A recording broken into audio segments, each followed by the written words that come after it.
రావణుడు రాక్షసుడి శాపం వెనుక దాగిన పరమార్థం గురించి తెలుసా?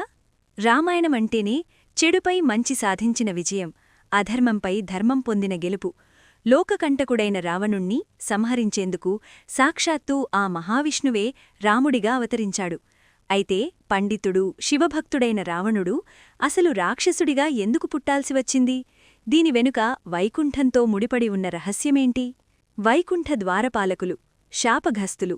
శ్రీమహావిష్ణువు నివసించే వైకుంఠానికి జయా, విజయులు అనే ఇద్దరు ద్వారపాలకులు ఉండేవారు. వారు నిరంతరం స్వామి సేవలో తరిస్తూ ఆయనకు అత్యంత ప్రియమైన భక్తులుగా ఉండేవారు. ఒకానొక సమయంలో బ్రహ్మ మానసపుత్రులైన సనక సనందనాదులు విష్ణుదర్శనం కోసం వైకుంఠానికి వస్తే పసిబాలుర రూపంలో ఉన్నవారిని చూసి జయా, విజయులు లోపలికి వెళ్లకుండా అడ్డుకున్నారు. దీనిని అవమానంగా భావించిన ఋషులు, సత్యలోక నివాసులైన మాకే అడ్డు చెబుతారా? మీరు భూలోకంలో రాక్షసులుగా జన్మించండి అని శపించారు. శాపం విన్న ద్వారపాలకులు తమ తప్పు తెలుసుకొని క్షమించమని వేడుకోగా శాపాన్ని వెనక్కి తీసుకోవడం సాధ్యం కాదని ఋషులు సెలవిచ్చారు.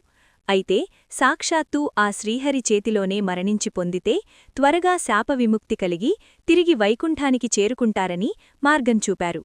అలా జయా, విజయులు 3 యుగాలలో 3 జంటలుగా జన్మించారు. కృతయుగంలో హిరణ్యాక్షుడు, హిరణ్యకశిపుడు. వీరిని వరాహ, నరసింహస్వామి అవతారాల్లో సంహరించారు. త్రేతాయుగంలో రావణుడు, కుంభకర్ణుడు.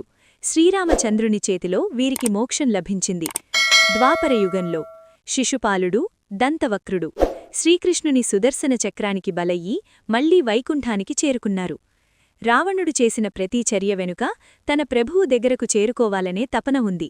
శ్రీరాముడి చేతిలో మరణిస్తేనే తనకు శాపవిముక్తి కలుగుతుందని ఆ పండితుడికి తెలుసు. అందుకే పైకి రాక్షసత్వాన్ని ప్రదర్శించినా అంతర్గతంగా ఆయన రామబాణం తగలడం ద్వారానే ప్రాణాలను వదలాలని వేచిచూశాడు.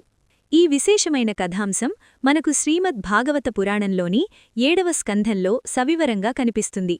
అలాగే వరాహపురాణం, తులసీదాసు రచించిన రామచరితమానస్లోని బాలకాండలో కూడా ఈ జయ విజయ శాప వృత్తాంతం ప్రస్తావించబడింది. తన భక్తులను ఉద్ధరించడానికి, వారికి మోక్షాన్ని ప్రసాదించడానికి రకరకాల లీలలను ప్రదర్శిస్తాడని పురాణాలు నిరూపిస్తున్నాయి.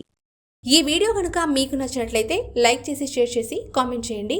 మా ఛానల్ని సబ్స్క్రైబ్ చేయడం మాత్రం మర్చిపోకండి. Thanks for watching.